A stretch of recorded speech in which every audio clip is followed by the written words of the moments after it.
કોઈ ગણતરીથી અમારો ભગવાન બંધાતો નથી, કોઈ સમયથી બંધાતો નથી, કોઈ વસ્તુથી બંધાતો નથી. એ એના ઈચ્છાથી જ બંધાયેલો છે, એના ઈચ્છાથી જ બધું કરે છે. કોઈ માણસ એમ કે ભગવાનને આટલી ગણતરીઓથી હું બાંધું, અશક્ય છે. એની ઈચ્છાથી બંધાયેલો છે. કરોડો વર્ષ સુધી ઋષિ મુનિઓ તપ કરતા રહ્યા અને ભગવાને દર્શન આપ્યા નહીં, અને પ્રહલાદજીને તરત दर्शन आप दीदा छे, ध्रुव जी ने तरत दर्शन आप दीदा छे. वो परमात्मा की इच्छा के ऊपर है, उनको क्या करना है. कोई मानस एम के હું આટલી બધી ભક્તિ કરું ને ભગવાનના મને દર્શન થાય, અસંભવ છે. ભગવાનની ઈચ્છાથી બધું થાય છે. કોઈ વસ્તુ, વ્યક્તિ, વિષય એ બાંધી શકતો નથી. એમની ઈચ્છાથી, કૃપાથી બંધાયેલો છે. એ ધારે તો કોઈ ભક્તિ ન કરે એના પર કૃપા કરી શકે છે, અને ધારે તો આટલા વર્ષો સુધી ભક્તિ કરે એના પર કૃપા નથી કરતો. It's on him. મીઠાઈ વાળાની દુકાન હોય અને આ મીઠાઈ વાળાની દુકાનમાં મીઠાઈ મળતી હોય. એ મીઠાઈને પ્રાપ્ત કરવાના ઘણા બધા સાધનો છે. પહેલું સાધન કે તમે પૈસા આપીને મીઠાઈને ખરીદો. બીજું સાધન કે મીઠાઈ વાળો તમને બહુ સારી રીતે ઓળખતો હોય, તમારો મિત્ર હોય, અને એની દુકાનમાંથી એક લડ્ડુ તમે જો લઈ લેશો તો મીઠાઈ વાળો કે બોલવાનો નથી. પૈસા આપીને મીઠાઈ લેવી કર્મ માર્ગ, ઓળખાણમાં મીઠાઈ લેવી જ્ઞાન માર્ગ. પણ તમે મીઠાઈ વાળાને ઓળખતા પણ નથી, એ મીઠાઈ વાળો પણ તમને ઓળખતો નથી. અચાનક તમે દુકાનના પાસેથી પસાર થાવ છો અને મીઠાઈ વાળાના હૃદયના અંદર ભગવાન વસે, અને એ તમને અચાનક એક મીઠાઈ લઈને તમારા હાથમાં મૂકી દે. એનું નામ છે કૃપાનો માર્ગ, ભક્તિ માર્ગ. આપણી ઈચ્છાથી, આપણા કર્મથી જે પ્રાપ્ત થાય એ બહુ સાધારણ વાત છે, પણ ભગવાન પોતાની ઈચ્છાથી ચાલતા ફરતા માણસને પણ પોતાની કૃપાથી ભક્તિનું પ્રદાન કરી નાખે, એ કૃપા છે. जो हमारी इच्छा से हो वो कृपा है. એમાં પ્રભુ ઈચ્છા સર્વોપરી છે. અને પરમાત્મા જ્યારે લીલા કરે છે ત્યારે એમાં કોઈ મર્યાદા નથી, કોઈ સિદ્ધાંત નથી. એ પોતે કરે એ સિદ્ધાંત, પોતે વિચારે એ સિદ્ધાંત. અરે ભગવાન જે સમયમાં પ્રગટ થાય એ સમયને સુંદર બનાવી દે છે. કોઈ સમય બાંધી શકે? इसलिए भगवान कृष्ण वो पूर्ण पुरुषोत्तम है ना. ભાગવતજીમાં સુખદેવજીએ કહ્યું, એતે ચાંશ કલા પુંસઃ કૃષ્ણસ્તુ ભગવાન સ્વયં. જેટલા પણ ભગવાનના અવતારો થયા છે, કોઈક ને કોઈક અંશાવતાર છે, કલાવતાર છે, આવેશ અવતાર છે. કૃષ્ણ ભગવાન એ ભગવાનનું 16 કલાએ પૂર્ણ રૂપે અવતરણ થયેલું અવતાર એ કૃષ્ણાવતાર છે. એટલે જ પરબ્રહ્મ છે. રામ અવતાર એ 15 કળાનો અવતાર છે, કૃષ્ણાવતાર એ 16 કલાથી લીધેલો અવતાર છે.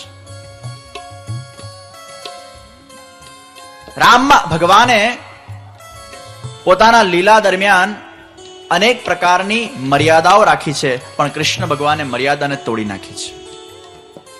રામ ભગવાને જે કર્યું ને મર્યાદામાં કર્યું, અને કૃષ્ણે જે કર્યું ને મર્યાદા તોડીને કર્યું, અપોઝિટ કર્યું છે. રામ ભગવાને કેટલો સરસ સમય પસંદ કર્યો પોતાના પ્રાગટ્ય માટે. રામ ભગવાને જે પણ કર્યું ને એ સમયના આધીન થઈને કર્યું છે, મર્યાદામાં કર્યું છે, મુહૂર્ત કાઢીને કર્યું છે. કૃષ્ણનું તો કામ જ બધું વિચિત્ર છે. ચૈત્ર માસ પસંદ કર્યો છે. ચૈત્ર માસ એટલે બધા જ માસોનો પવિત્ર માસ કહેવાય ચૈત્ર માસ. કોઈ પણ તિથિ હોય ને એમાં સુદ એ શુભ ગણાય છે, વદ એટલી બધી સારી ગણાતી નથી. ચૈત્ર માસનું સુદ અને નવમી અંકના અંદર સૌથી શ્રેષ્ઠ અંક એ પૂર્ણાંક 9 છે. તમારામાંથી કોઈનો જો 9 અંક હોય ને કેલ્ક્યુલેશનમાં, તો 9 એક બહુ શુભ ગણાય છે. નવમી બહુ સારો સમય પસંદ કર્યો છે અભિજીત મુહૂર્તનો, બપોરે 12 વાગે. કોઈ પણ શુભ કાર્ય કરવા હોય ને એના માટેનો સૌથી સારો મુહૂર્ત કયો? યા તો સવારે 4 થી 6 બ્રહ્મ મુહૂર્ત, અને યા બપોરે 12 થી 11 થી 1 ના વચ્ચેનો 12 વાગ્યાનો અભિજીત મુહૂર્ત, આ મુહૂર્ત એ શુભ કાર્યો માટે બહુ શ્રેષ્ઠ ગણાય છે.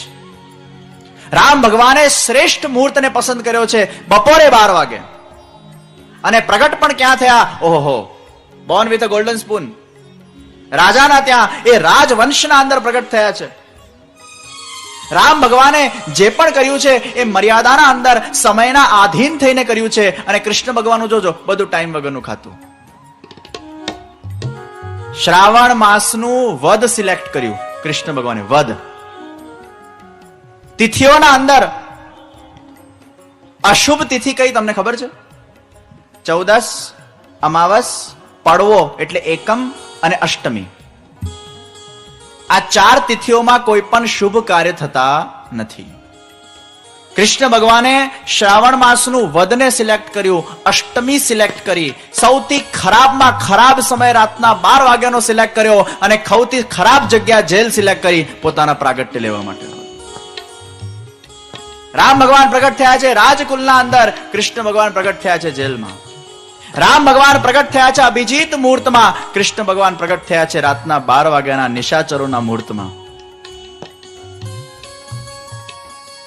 जो भी राम ने किया उसका उल्टा हमारे कृष्ण ने किया है, क्योंकि कृष्ण कहते हैं अरे समय मुझे क्या बंधन करेगा, मैं जिस समय के ऊपर प्रकट होता हूं वो समय शुभ हो जाता है. मारे कोई शुभ समय पर प्रकट થવાની જરૂર નથી. હું જ્યારે પ્રગટ થઉં એ સમય સુધરી જાય છે. હું સમયને સુધારવા આવ્યો છું. ભગવાન કૃષ્ણ કહે છે અરે હું મનુષ્ય પર કૃપા નથી કરતો, કેવલ ભક્તો પર કૃપા નથી કરતો, કેવલ અસુરો પર કૃપા નથી કરતો, કેવલ જીવ માત્ર પર કૃપા નથી કરતો, હું તો સમય પર પણ કૃપા કરવા આવ્યો છું કે હે સમય તને હું સુધારું. કૃષ્ણ જે કે એ સિદ્ધાંત, કૃષ્ણ જે ના પાડે એ અપસિદ્ધાંત. ये कृष्ण का सिद्धांत है.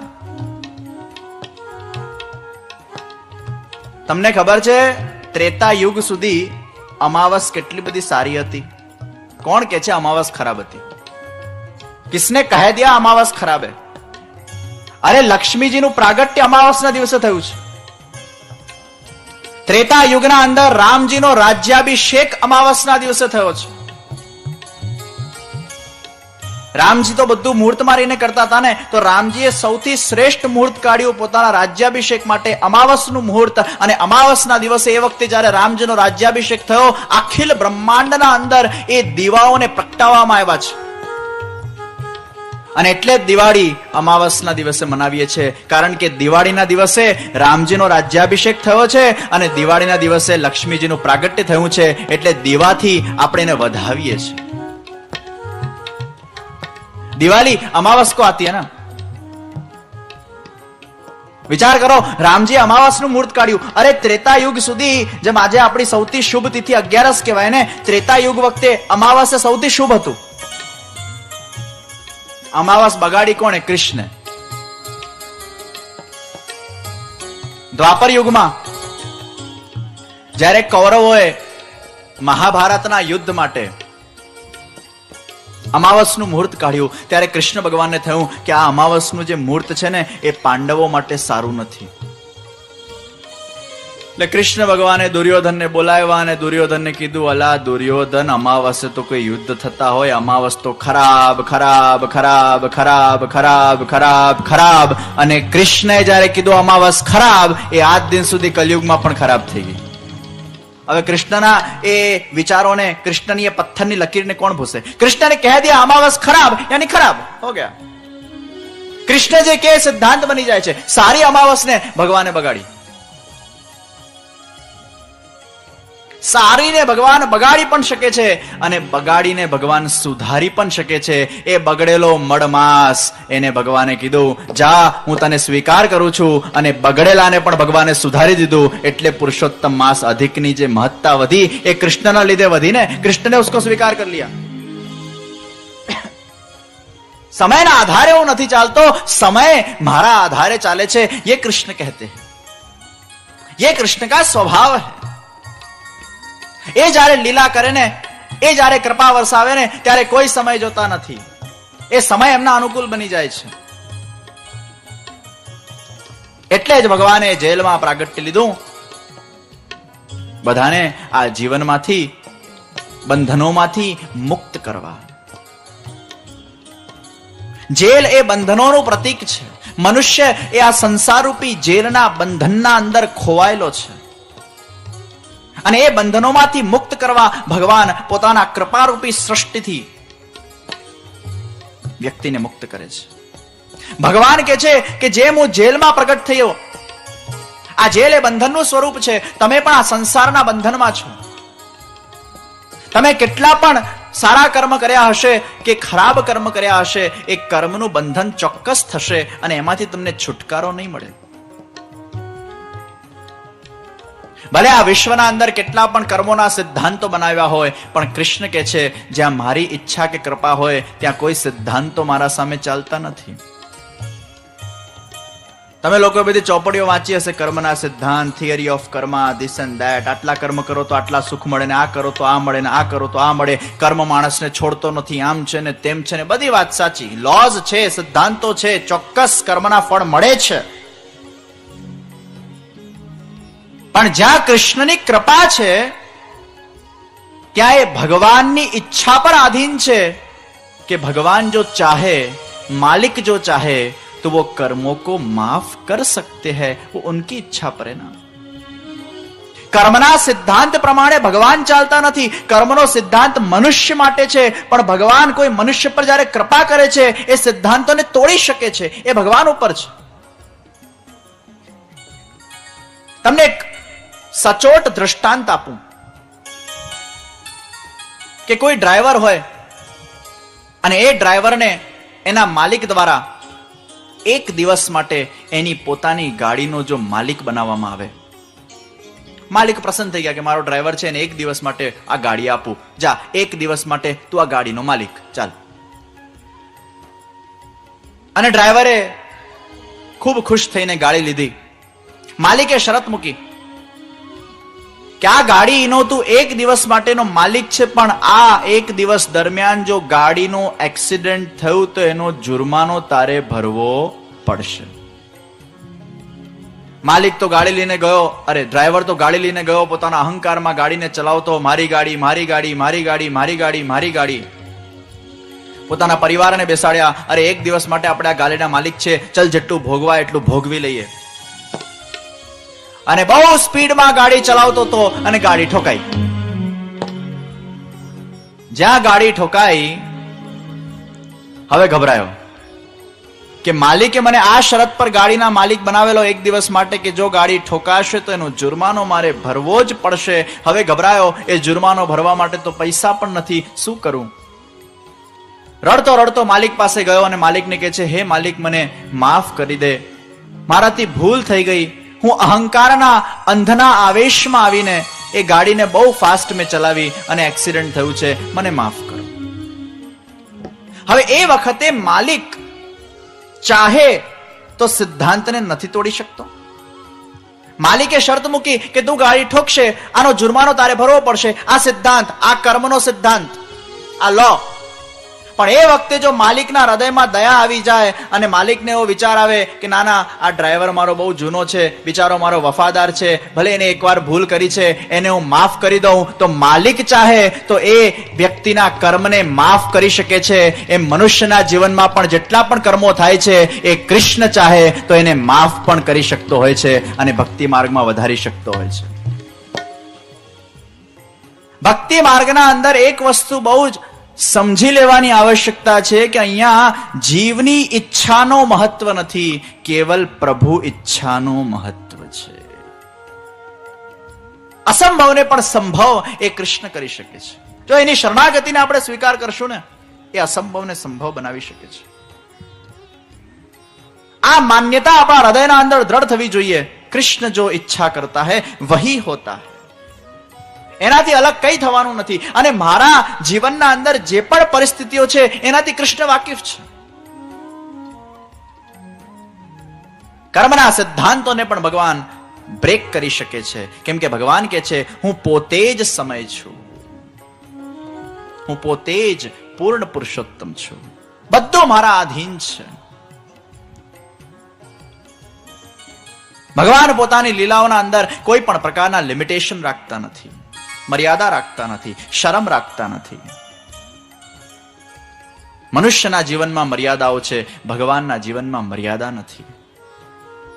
ખાસ કરીને જ્યારે પૂર્ણ પુરુષોત્તમ રીતે અવતાર ભગવાન લેતા હોય, નો મર્યાદા. કૃષ્ણ ભગવાનની જેટલી પણ લીલાઓ છે એ બધી જ લીલાઓના અંદર એક અમૂલ્ય સિદ્ધાંતોને આપણે अनुभवी શકીએ છીએ. भगवान कोई भी लीला वो उद्देश्य के बिना नहीं करते. हाँ, निश्चित लीला करना वो भगवान का सहज स्वभाव है, क्रीड़ा है, खेलना है, लेकिन उन लीलाओं के पीछे कोई न कोई सिद्धांत है. ભગવાને માખણ ચોરી કરે છે, પણ માખણ ચોરી કરવા પાછળનો પણ સિદ્ધાંત છે. ભગવાન જયારે માખણ ચોરી કરતા હોય ત્યારે ગોપીઓ આવીને યશોદાજીને કમ્પ્લેન કરતા હોય. આપણને લાગે આ ભગવાન આવી બધી ચોરી કરતા હશે. કોઈ નાનું બાળક કથા સાંભળવા આવે ને કથાના અંદર એવું સાંભળે કે ભગવાન તો ચોરી કરતા, મોટો થઈને ચોર બને ને માતા પિતા કે કેમ ચોરી કરે છે, કે ભાગવતમાં સાંભળેલું ભગવાન ચોરી કરે, મને શું વાંધો છે. પ્રત્યેક બાળકના આજે આદર્શ અમારા કૃષ્ણ ભગવાન એ જયારે માખણની ચોરી કરતા હોય અને એ ચોરીનો સિદ્ધાંત જયારે આપતા હોય અને ચોરી કરવામાં કઈ જ વાંધો નથી એવું જયારે કૃષ્ણ ભગવાન પોતે પોતાની લીલાઓના અંદર દર્શાવતા હોય તો કોઈ પણ બાળક એવું જ માને ને ચોરી કરવામાં કઈ વાંધો જ નથી. પણ બાળક અને ભગવાનમાં ફરક છે ને. ભગવાનની સરખામણી આપણાથી થાય. શંકર ભગવાને ઝેર પીધું, આજનો શંકર એસિડ પી જાય, શું થાય? અલા તું શંકર લાલ છે, પેલા શંકર ભગવાન છે. ભગવાનની દેખાદેખી કરવા જઈએ. ભગવાન એક કર્મ સ્વરૂપે કોઈ પણ વસ્તુ નથી કરતા, એ લીલા સ્વરૂપે કરે છે ને. આપણામાં અંતર છે ને. पहली बात कि किसने कहा भगवान चोर है? ये भी मनुष्य ने ही अपनी उस छोटी बुद्धि से ऐसा मान लिया कि भगवान वो चोर है, भगवान ने चोरी की है. भगवान कहते हैं मैंने कोई चोरी की ही नहीं है. યશોદાજી પાસે જયારે ગોપીઓ કમ્પ્લેન લઈને આવે ને, સ્ત્રીઓનો આ એક વિચિત્ર સ્વભાવ હોય છે કે મનમાં જે હોય ને એ જુબા પર નથી આવતું. મનમાં ઈચ્છા થતી હોય કે કૃષ્ણ ભગવાન અમારા ઘરે આવીને અમારા માખણની ચોરી કરે, પણ બહારથી એવું બતાડે કે કૃષ્ણ ભગવાન અમારા ઘરે આવે ને અમને ગમતું નથી. કેમ કે સ્ત્રીના અંદર લજ્જાનો સ્વભાવ છે અને જ્યાં લજ્જા છે ત્યાં મર્યાદા છે. એ અંદરની વાત એ જુબા પર નથી લાવી શકતી, કારણ કે શરમ છે ને. મનમાં વિચાર કરતી હોય કાશ અમારા કૃષ્ણ અમારા ઘરે આવે, પણ બહારથી એવું દેખાડતી હોય આવે છે ને અમને ગમતું નથી. કેમ કે ભાવ ખાવાની આદત એ સ્ત્રીઓમાં હોય છે. મનુષ્ય ભાવ ઓછા ખાય, પુરુષો ભાવ ઓછો ખાય, પણ સ્ત્રીઓ ભાવ વધારે ખાય. કેમ કે લજ્જા છે. સ્ત્રી એ લજ્જાનું સ્વરૂપ છે. સ્ત્રી એ મર્યાદાઓનું સ્વરૂપ છે. લજ્જા હે વહાં. બોમ્બેની સ્ત્રીઓની વાત નથી કરતો. હું તો 5000 વર્ષ પહેલા કૃષ્ણાવતાર વખતની વાત કરું છું. જોજો પાછા હરખાતા નહીં. સ્ત્રી એ લજ્જાનું સ્વરૂપ છે. અહીં તો બધા બ્લન્ટ છે ભાઈ, મુફાટ, નો લજ્જા.